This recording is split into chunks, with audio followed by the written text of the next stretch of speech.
Mr. Mojo here, and I'm going to take you through using your lancet device. So, we have the spring loader here on the back, we have the trigger, which is just here, boom, like that. We have the depth selector here, and the cap at the top. This is a single-use lancet, which will go into the lancet device. We're going to cover that in a moment. So let's take off the top by twisting it. You'll see the gray area is going to come off, so we'll do that one more time to show you.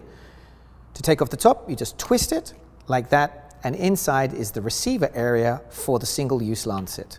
Let's put that in, like so. It just pushes in on the top, and then you're going to twist off the safety tab right there. Put it to the side because you'll need that a little later. You'll place the cover back on by twisting it on, and you'll see a depth selector here. This one is set at number 3, kind of like the Goldilocks zone for me, for my skin, but you might want to go shallower or deeper, and you can adjust it by turning the tab.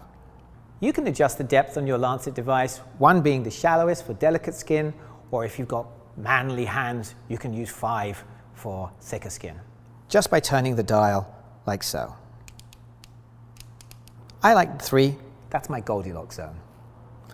So, to start, we will pull back the spring loader, we will place it on our finger, ready to fire, and then we just press the button on the side.